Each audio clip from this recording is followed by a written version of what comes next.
imaginez cela c'est Mohindo Nzangi, Premier ministre. On a Saïd Balipisha gouverneur alors. Mais tu vois ici les. On a pas vrai bazalé. Parce que la maîtrise à est. On a maîtrise à est. Bango balia kanya kamutute. On a les vrais bazalé de victoire. On a dit Fati Beto kwa ndambo bazalé.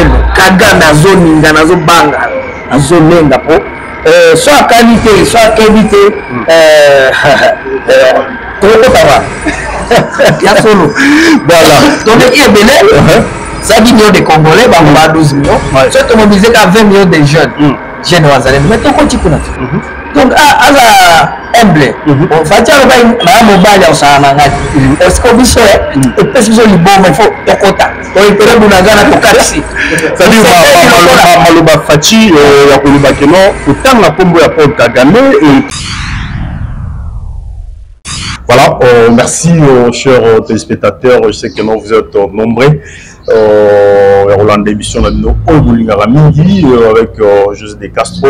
On a nous on est là juste pour parler du chef de l'État, juste pour l'Atissa, parce qu'on manie bazar un peu partout, au Nord Kivu, Sud Kivu, Lubumbashi, partout, autour les bas sous les, nous surtout comme la Katia Est et la République démocratique du Congo, na Bandundu, na Kasai, partout dans tous les 26 provinces, il y a la République démocratique du Congo, Monaki, Awa, plateforme, c'est beaucoup de Katia plateforme, l'Union sacrée, et puis, Congo Mani, non, il y a des très au sein de l'Union sacrée, mais ils en ont battu. On va toujours confiance au moment là que nous va travailler dans Katia vision Mokonza Mboka au moment là que nous voilà bateau vraiment avec Bango Mokonza Mboka pour réaliser vraiment vision et puis Mokonza Mboka à côté vraiment dans esprit encore il y a des Congolais topé à côté vraiment là besoin il y a des Congolais ils ont bateau basé à compter dans Katia union sacrée mais du moins tu vas dire il faut que ça la descente quelque part et puis tout ça des centres en haut le moment la décor les alliés dans le bâté et puis bah moment va se présenter et pourquoi lui les menus sont awa bon on a pas bande quoi AVRP de beaucoup yoka ni to solo la bango et puis beaucoup découvrir encore banane bazala mokonza mboka banane bazala vision vraiment ya mokonza mboka ndenge ba kongomani ba kosenga ndenge ba kongomani ba koloba un peu par-ci par-là et puis vous allez découvrir ça ensemble avec moi. Voilà, je vais commencer avec VP, hein, VP Kakoulé. Bonjour. Bonjour, papa journaliste. Bonne santé. Ça va bien, tout va bien. Ok. Déjà, les agouts qui ont le bâté, ils nous représenté, Bandeko Barolandayo, on avait un peu partout, on a mis à Poto, on a Internet un peu partout, oui, comme ça va et puis c'est présenté avant toi à Tamé, Mambo Toueli. Comme on a Kakoulé. Il s'est Moulipi Benjamin dans un pharmacien. Le pharmacien va appeler ça comme pharmacien Kakoulé Benjamin Maïmaï. On a mis un vrai patriote banda université ya catholique du Graben. Totanga na exerce Mohindo Nzangi Butondo. Et na économie biso na médecine. Après Bitumba na réunification de na Kisasa totanga sciences pharmaceutiques na unique. Pour la seconde na Combo ya pharmacien Kakoulé Maïmaï. Ok. Pourquoi Combo la babatiza comme Maïmaï? Baba to kotana na mamusu. Babatiza na Maïmaï pour la résistance au salaire contre agression. Donc après nous avons pouvoir ba agresseur, ba Ougandais, ba Rwandais, si ma RCD, ba yeko agresser biso. Mais la régénération la biso. Na ba monsieur l'abbé Malumalu. On a toujours dans l'université à Graben catholique, UCG, mais tout le marché chaque jour, comme Bengana Mungona, Tiba Kimaka, na ba jeune est-ce que Maïmaï, on a ba Maïmaï à solo, il y a bricolage, il ba Rwandais, ba monter Moussouana, ba vrai, ba patriote, est-ce que ba zui comme ba Zalène. Donc les bandits là, on a Kimaïmaï les vrais patriotes, ba défendre la Mboka de Fati Beto président. Les mieux élus de toute l'Afrique, aimés de tous les Congolais, et ça va avoir une vraie connotation à Mouzalendo. De Moko, Bazalendo et Belé, de Wazalendo, ça signifie les vrais patriotes. Ok. voilà bomoni tope boyoki parce que tant ba Congolais surtout ba koloba wazalendo le wazalendo boyoki moi définition na mo qui mais mon mboka Benjamin tokota mbala moko lokolo fungoli parenthèse wana ya ba wazalendo lelo oyo ba wazalendo ba Congolais bapesi bango confiance sur makasi et kotala ndenge mokonza mboka lobai keno voilà ce sont des compatriotes qui mériter vraiment le respect à les Congolais. Oui, par rapport à la guerre ou à l'Est et à la République démocratique du Congo imposée par le Rwanda, imposée par les ennemis de la République, nous impose à la Mpanzouana, au Moni Yango, au Moni Makambouani Banda, nous avons une explication de ce que c'est les Congolais. Dès qu'on a biso, Zalendo, c'est sacrifié mingi. Baboy kokota classe na ba 8 ans ya bakota ki na zamba pour en défendre mboka ni tete bango mbele Goma Butembo Kisangani ti balumba chimbele kenda parce que ils avaient objectif avant le 30 juin 2023 pour en perturber l'élection il fallait Goma ekoya alors bana na biso moko bazalendo baza ba jeune garçon na ba fille na ba maman na kati même ba papa nous ba coordonner rapport de ba on de ba banzela ya parc wana place faut ko kanga munguna ko bloquer ko beta ya ambush ya embuscade bazo se sacrifier makasi et avec les armes de bord machette lance bien mukuki et ba na Swahili et pesi confiance plus que coalition asali na ba grand leader neti ba Moindo Nzangi Butondo mulangi ya pembe tant comment Moindo Nzangi tu sais Moindo Nzangi il est cité au milieu de combattants il y a IBPS il est vraiment cité c'est un vrai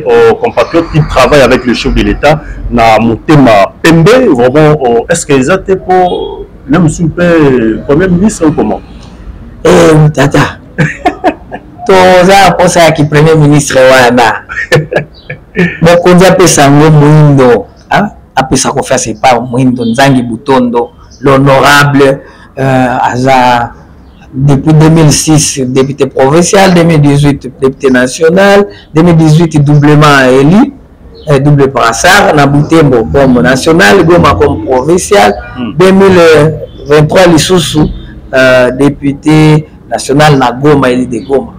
Veut dire quoi? Ayebi masolo à est bien, ayebi masolo à politique bien, Aza moi na papa Etienne Tshisekedi. Patriarche, c'est son disciple. Et moi, le vrai patriote, Simaba, patriote Lumumba, Kimba Vita, Simon Kimba. Tout le monde a travaillé très bien à Essu. Timo Kondiambo, on a bouté mon meeting il y a élection. Abino, on reconduire moi on a mis à travailler malam, moi on a bouton dans Essu. Atongi baba auditoire à côté si système LMD bilo ebele mulangi ya pembe corruption basilabis la société corruption baza kunate donc avec son courage âge énergie zanano na primature ça va et tout c'est pour ndenge IDPS aux appuyer biso nous dans un sérieux honnête soit pour nzela ya bien à Chanjakate donc il va servir les intérêts et du peuple et de toute l'union sacrée. Donc, tout c'est pour la complicité à AVRP Partinaye, qui est le président national. Il y a qui est autorité morale, président national, parce que c'est un mandat de 5 ans. Après, nous sommes en parti. Ils ont un parti à famille. Alors, président national, AVRP, action de volontaires A, des actions, V, volontaire pour la relève patriotique. Qu'ils allaient dans la patriotique. Patriote, vous allez. Patriote, belé, vous allez.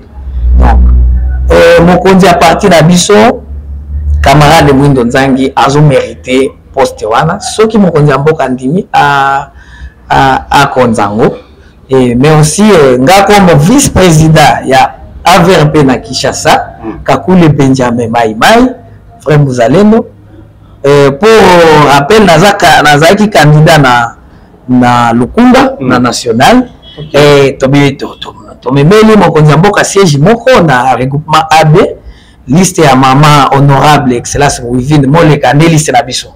Donc, toza na siège to memeli mokonzi ya mboka, c'est une fierté to mouye mayo to koti ba nyongo vraiment habité mokonzi ya mboka azo landa faut ce que to futango na ndenge ya bien za ba poste ko donc to travail makasi to sali campagne ya mokonzi ya mboka na ya biso moko ba candidat yango moni même na lukunga vuzu ba vrai belé eza mo éviter kwa ponaki bien coalition na eza makasi yango na bakisana na voilà kasi kotala na kati ya union sacrée sanisi bongo ba parti politique ebele mais en la grande surprise directement PCR et Botami est-ce que bino pe boza na kati ya PCR wana te PCR yango nga na mitu na police congolaise de roulage PCR est-ce que le moment était opportun bon na la même discours intervient mon candidat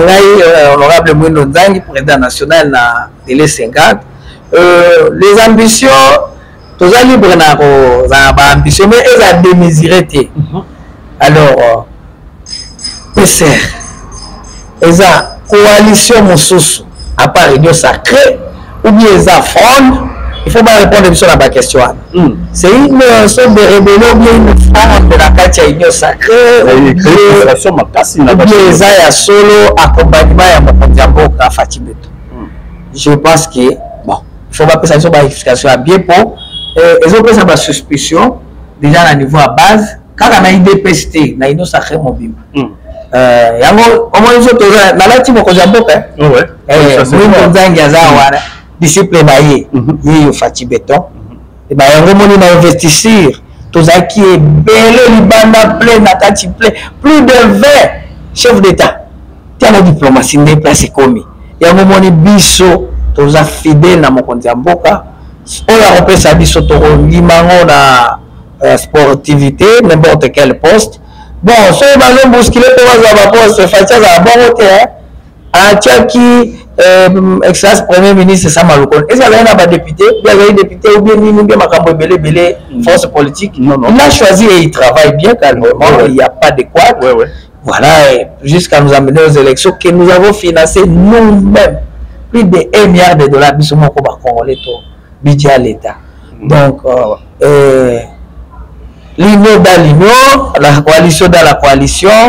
Ils ont fait ça moi confusion mais opposition bazo se kabino balobi que non bonumezate et puis les alliés entre bino mais ceux qui frustration za pena koele la main mundala excellence Bemba les grands champions ya ba chocho mais toza na lié quand tu peux certain même vieux battu le bovier papa kulu tunabiso patriarche Mboso ya za calme. Il est mon premier ministre Sama Lukonde a bougé ba Mwindo Nzangi na makasi oyo courage na yeye surtout à respectueux ya ba biloko toyokana na union sacrée to approcher ba de na biso à PCR ba expliquer biso très bien mais ce qui est bandi OK mabe to ko senga bango ba tika mais ce qui ba na ba raison valable pour l'accompagnement à solo à Mokonzi et ndinga impressionné et à l'acheter ou bien qu'on a chantage ba intimider Mokonzi Mboka pour pesa bango blo ya ebele wana to lokana te pour to l'équipe bango na makasi ba sali coalition basuki na 220 ba kokisi na 251 donc na ba aussi majorité donc ils sont obligés à zone de la selon les informations ma possession déjà moi et le roman Zobotamana c'est déjà et comme déjà plus ou moins 300 270 300 déjà députés mais pour l'anglais vraiment de l'anglais bien côté la IDP Sazana Kati excellence Moyindo Azana Kati c'est-à-dire Sama Lukonde Jean-Pierre Bemba Bati Lukobo côté la paix le patriarche Mboso est-ce que ça qui non pour écarter bandeko badmaki na PCR ba woni ça qui avance Bon, yo les journalistes même yo Casson et comme les criminels sociaux de Castro de Castro le terrible tout na le pas na wana na limité 11e rue oui yo les journalistes munene continuer ba investigation na boy ba le ba ko le mai le mai mingi ti mais est-ce que na katso continuer ko landela soki ba bezali to ko belela voilà d'accord est-ce que Binomoko AVRP et ça la non nini le combattant de l'UDPS dit toujours témoignera toujours bolamu ya bazo témoigner toujours bolamu ya excellence Moïndo Nzangi Binomoko za so bofandi combattant balobi c'est un jeune qui travaille vraiment la vision du chef de l'État, c'est un jeune qui défend vraiment les actions du chef de l'État et surtout côté la ndenge ba université il a dit Bilamba ya Sika, ou na IBTP n'en parlons même pas, ou na IPEN n'en parlons même pas, ou na campus n'en parlons même pas, ou na ba province n'en parlons même pas, voire même à Moujimaï déjà il a donné Kananga, il a donné le véhicule na pas professeur il y a université à Kuna ça comment le combattant témoigne la vision du chef de l'État ou témoigne aussi le bravure il y a excellence Moïndo Nzangi. Yaya papa journaliste biso bandenya mabete toza IDPS bis auto ba disciple à Etienne Tshisekedi wa Molo les patriarches, les docteurs, le pays docteur et Amboka. Alors, tous les héritiers naïe. Et à un moment donné, il y a Makila. Il y a Makila. IDPS, malgré que dans tous les temps, il y a un minité, mais les combattants, tu peux si bien nomboter, en passant, tu peux si bien nomboter dans l'unité, mais il y a un rappel que tu as coordonné ma camonade.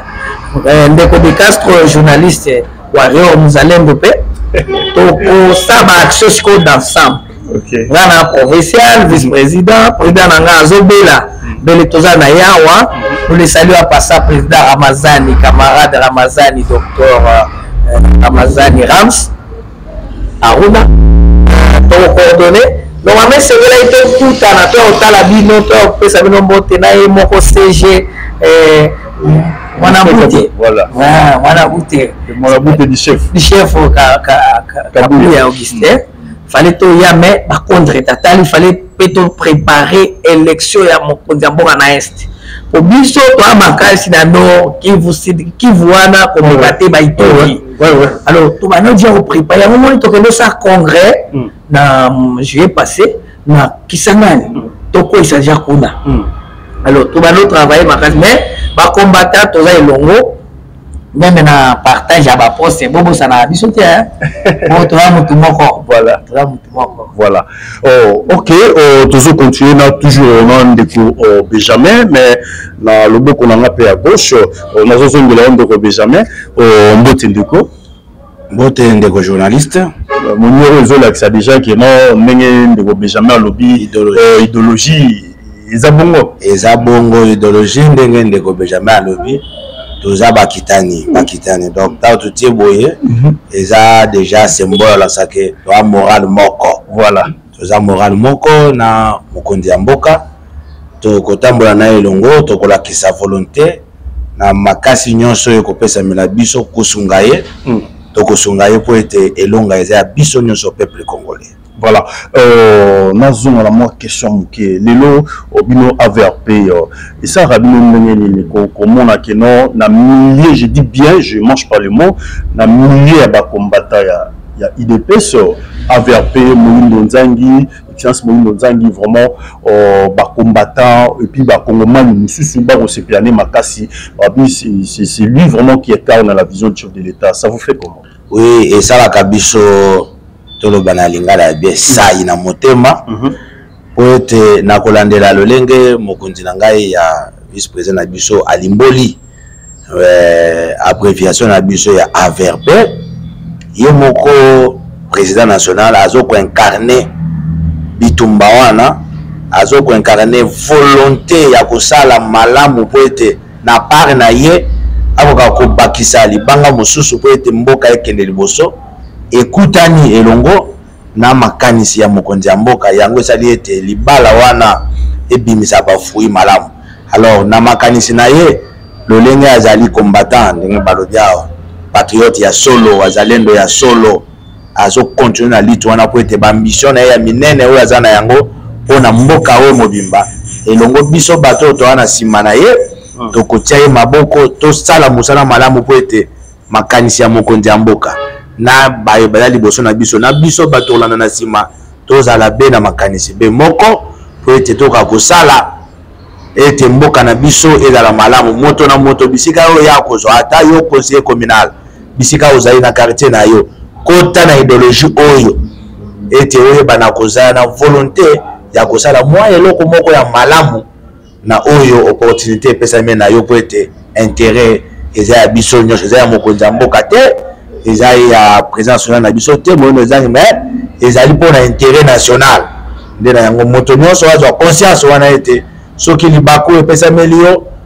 ozala moto songolo kokotisa goigoi te kokotisa te lokoso ete yo nde ozwa makasi banza ete likambo bisika bati eza mpona intérêt national osala po ete manda oyo ya mokonzi ya mboka azwi ya mibale oyo bino moko bolandaki na ntango ya kutu yambo yango na ntango ya mapona mbota lolenge bato balakisi biso ozalaki wana totamboli nga natamboli lokunga mobimba ngaliema natamboli namoni angwema namoni lolenge bato bakose précipité mpona okende kovote biso moto mema moto na motuka azobela bomema ngai nga afona pesa voix na ngai na 20 toye na motuka tozwi yake avote azongi posa wana eza na aveuglement te totali kati na ye tomoni na oyo asali malgré misala ya moto oyo nzambe akela ezanga kaka mwa kokoso te naloba yango na lingala tondimi ete na ndambo oyo asali na ebele oyo asali mpona bato mosusu asali eloko te kasi mpona biso toza na vision mosusu tozomona ete asali mwa impa ndenge alobaki estce tobandela ya zero to tobatela mwa oyo ndambo toza na yango wana alors biso tokotia mokata te tobatela ndambo oyo toza na yango pede tobakisa mosusu o 0 na 1 soki obakisa ta mwa 1 demi fo 1 nanu okenda mosusu mais 0 ezalaka mwa pasi mpona komema susu a 0 donc nde na yango tomonaki molunge wana mpe bato nyonso bafongolelaki ye motema po ete bapesa ye chance lisusu akamba mboka na mibu oyo mitano to 5 oyo po ete asoulage biso bapeuple congolais na mwa biloko ya mike oyo etikalaka biso na motu et nous sommes sûrs elongo na baye nyonso oyo baponami bakozala na makanisi wana elongo ete mboka na biso ekende malamu baya mboka nyonso ndenge bakongomani nyonso se retrouver quand même na posa na bango na kolela na bango na liki ete ekokokisama. Voilà, AVRP vous a parti mallette ndenge ba mususu bazali, il faut qu'on se le dise parce qu'il y a certaines parties où ça ba partie mallette, mais AVRP vous êtes implanté partout dans tous les 26 provinces il y a la République démocratique du Congo. Oui, na kotala la partie oyo AVRP oyo ko le bezali ti partie embryonnaire. Hein, ils ont bima, ils ont mata. Et ça quand na yina ne mbula moko na basanza motoba. Mais kota la détermination na yango voilà. Na licho tozana yango ezo bimisa so lokola bato esi ba umela. Bona nini casting na biso sélection tozi bato bana makanisi mabe mingi te.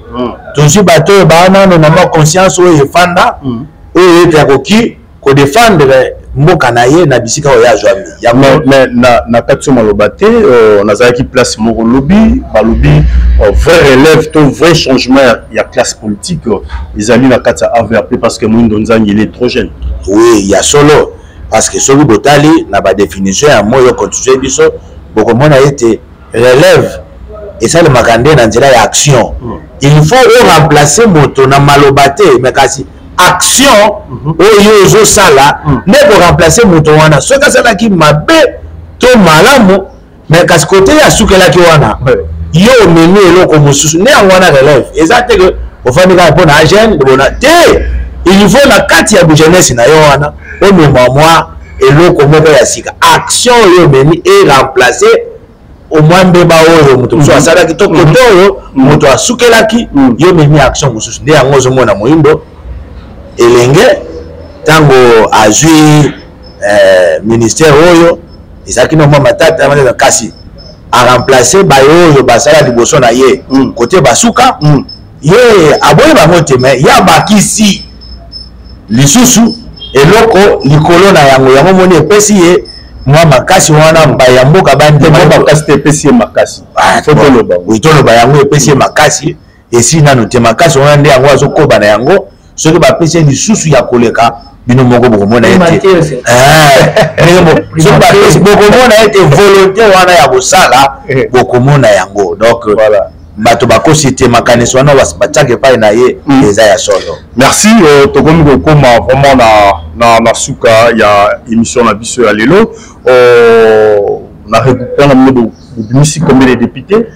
Oui, lokola etandoki ezalaka minute na mokuse tozalaki na ba regroupement misato donc tozalaki na moko ya monene tokaboli yango isusu na biteni misato tozalaki na AB tozalaki na AADA tozalaki na ANB wana niveau ya national kasi na niveau ya ba profession tobakisa lisusu na CRP pokaka be kokokisa mwa sei wana kasi lolenge maponami yango esalami tomoni ete ba mususu ba demi ba candidat malé kasi idéal na biso laki ete tozo ba député epele na etandi mobimba ya mboka na biso Congo pas seulement avec mais kasi na regroupement kasi lolenge makambo yango elekeli nyonso boyebi esengo na biso ezali ete tozwi au total ba 71 soki na bongi minute 71 députés na niveau ya national et puis 150 na niveau provincial et puis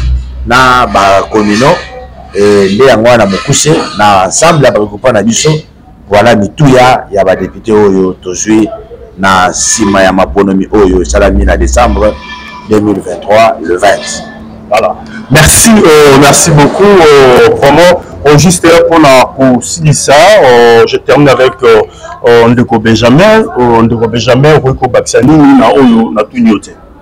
Merci beaucoup. Tout Bakselo Moko, Tobimisi meilleur élu la députation nationale, honorable Saïd Balikwisha Emile, a bâti 70 000 voix environ, hein?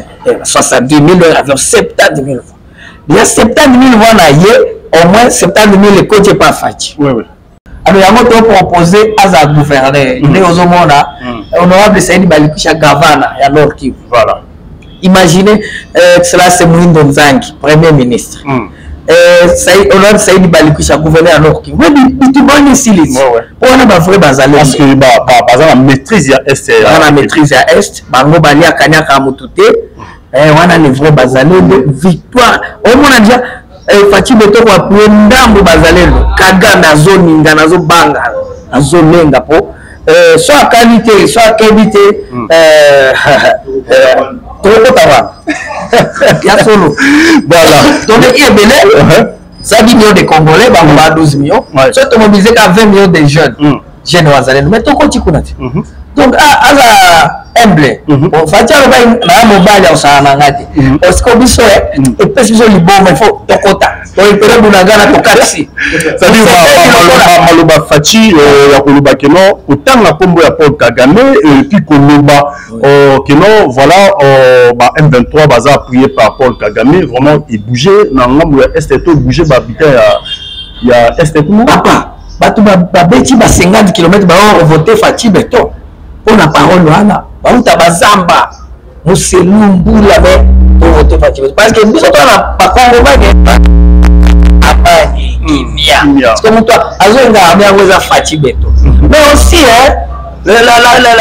le naturel et Jouaka, t'as la taille à Fatih Beto contre Kagame.